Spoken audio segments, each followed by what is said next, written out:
Welcome to our podcast called Lash Sisters Uncensored. Today we're here with Janna, who has been doing lashes for 10 years. She is also my sister, and we're going to talk to her about her journey as a lash artist, how she started, and give you guys some advice as she's an educator now and what she sees on a daily basis from her lash students and how she helps them knowing what she knows now. So I hope you guys find this helpful, and let's get right into it. Hi, Janna. Hi. So tell us a little bit about yourself. Tell us about your first training. How did it go?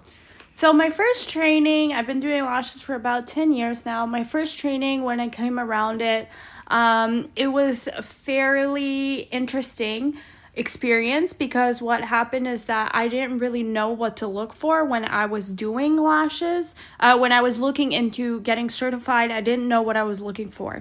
And so I just picked one and, hoped for the best. Mm-hmm. And how did that work out for you? So it was very interesting because I did a classic training and a volume training with her. Classic, it was the basics, a lot of practice with this girl that I met during the class that we took together. And just practice on each other. And then volume was a whole other story. That one was very, very difficult. Basically a waste of money. I didn't learn anything at all. And I was left on my own to figure it out. Okay. Well, when you finished your classic training, what did you you finished the classic training, and what did you do then? What was the road then? So what I did was I kept practicing doing models, asking people to come in. I believe I had a doll head that you just glue a strip of lashes on, and you kind of remove that strip of lashes and apply a new strip and practice on that. But it wasn't the same thing as taking people. So I realized that I need to take more free models or, just charge them $20 or something and kind of practice with that.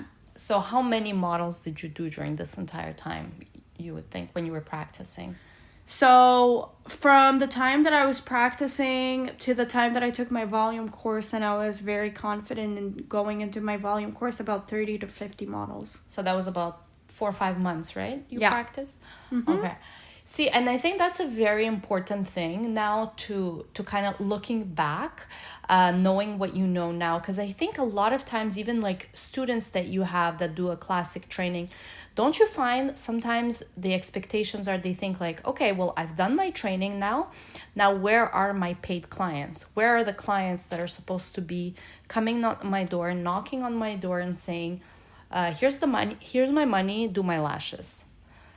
That's very unrealistic to think that, just because, it's not cheap to get certified doing eyelash extensions, obviously, and it takes a lot of practice. Once you get the basics down, the isolation, the dipping in the glue, you know how to separate stickies, making sure that, your lashes are properly isolated when doing that. That's very important because from there you have to keep practicing, keep doing it, and then eventually you're doing it perfect. You have no stickies, all your lashes look great, but then you experience retention issues. Your clients are calling you after 2 days, all your lashes are falling out, their lashes are falling out. So what are you supposed to do?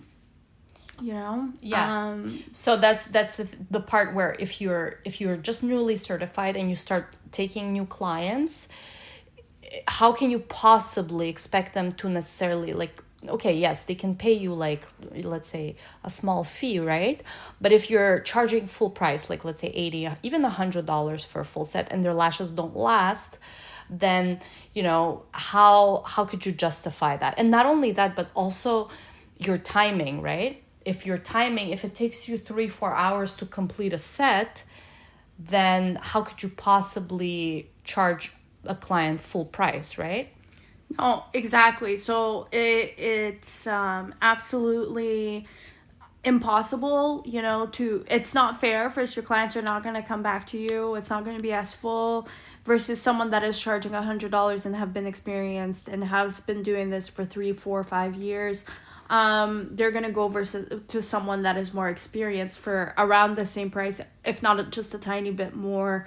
And so I think that's the most important part. And a lot of people don't understand that once they get certified, you learn a lot of the basics, but it's just a repetition after that. You have to keep practicing and keep creating muscle memory in your brain and your hands of, these tiny micro movements as we're doing lashes, and really paying attention to every little single detail.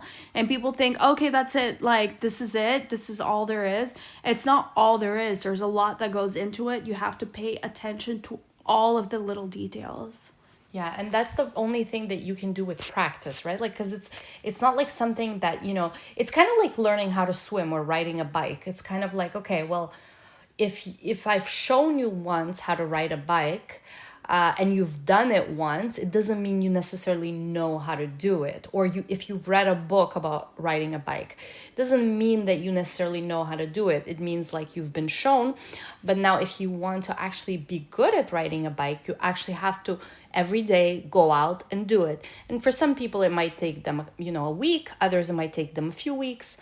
Some, it might take them even longer. But eventually, everyone will get it. It's a matter of just continually doing it, and not necessarily expecting that you're going to get paid a lot for it initially, because you understand that you're not an expert yet, which you will eventually be, and you can charge. That's the point where you're going to be able to raise your prices and start charging. And so I guess that's how I see it. Do you, where would you get your models when you were practicing? So I would post on Facebook back then. There were groups and pages. This was a long time ago, so a lot has changed since then. But there are, groups in your neighborhood or wherever area you live in that, buy nothing, free group, where people post free stuff, or they're giving away stuff or any free services and all of that. I would just join those groups and post whenever you have time. And you can also, those are absolutely free, but if you're looking for, you can always do exchanges with other lash artists in your area, or reach out to the school, see if you can have phone numbers of other students to exchange services with them.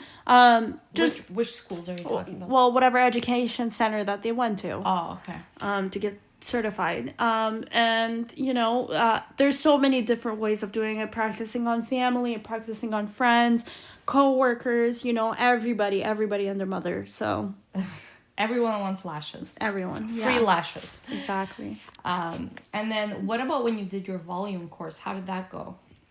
That was pretty interesting. I feel like I was absolutely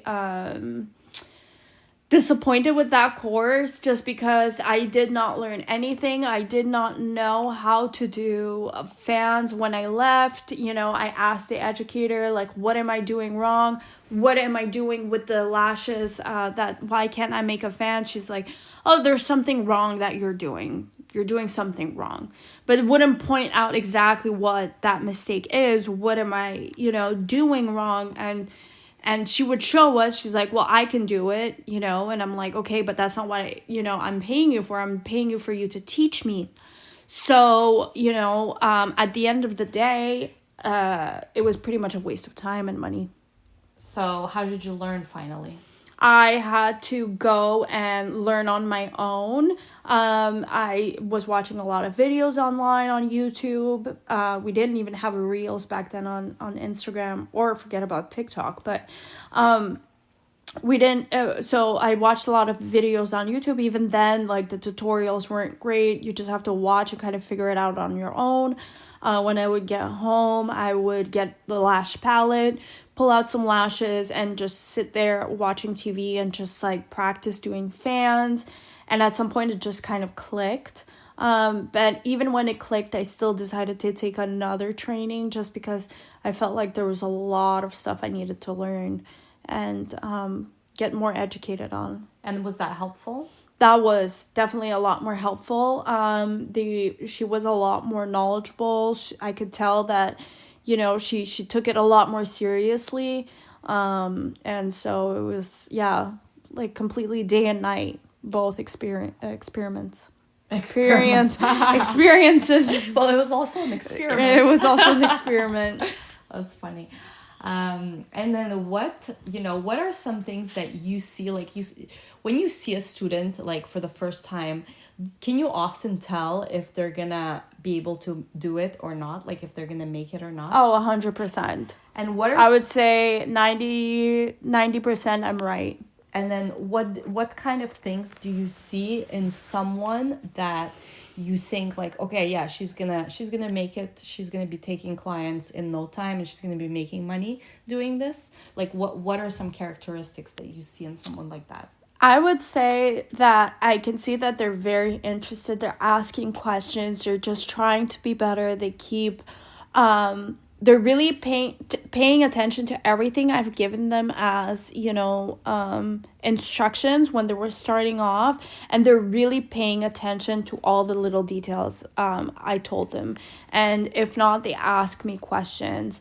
I've had students that would just do a training and I would tell them, oh, like, this, I would recommend for you to do this or that, and they're like, no, and they keep doing it their way. So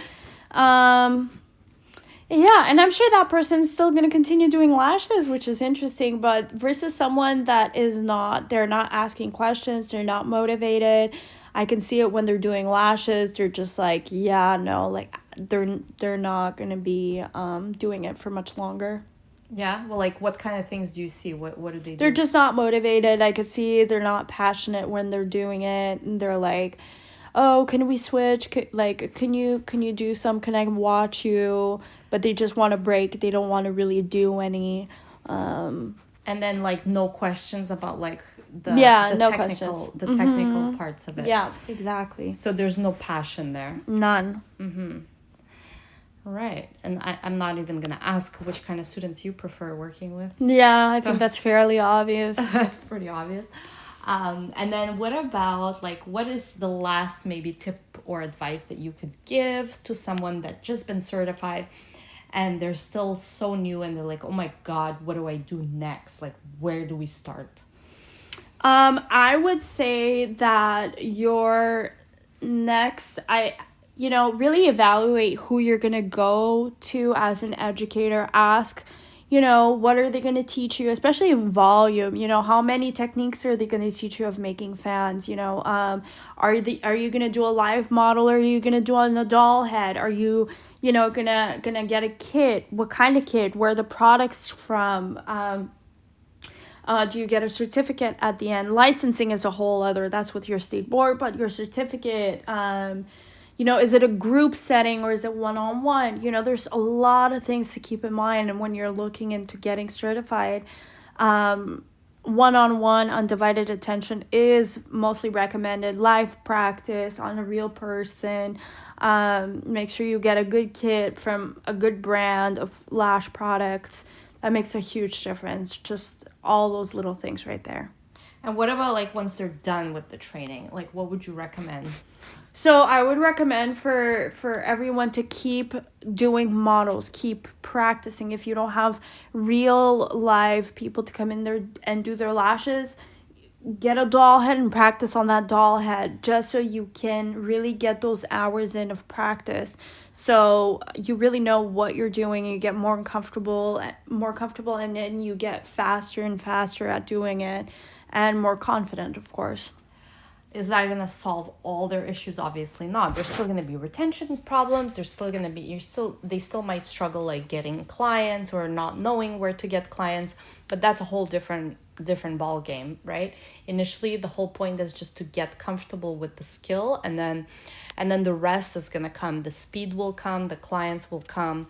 You're going to get better with marketing, or you can even pay for marketing, like Facebook or Google, but initially, like that's probably where you would spend your time, is like really just getting those hours of practice until you've done like 30 to 50 models. I feel like with classic lashes, I think it's not really fair to really like have any expectations either with price or with how many clients you're getting or any referrals. Like, you should just be like, okay, I'm just getting my hours in, and then after that we can talk like about like the rest, right? Like the benefits that come from being a lash artist, such as like doing your own schedule and like having good prices and doing like photo shoots and all of that stuff.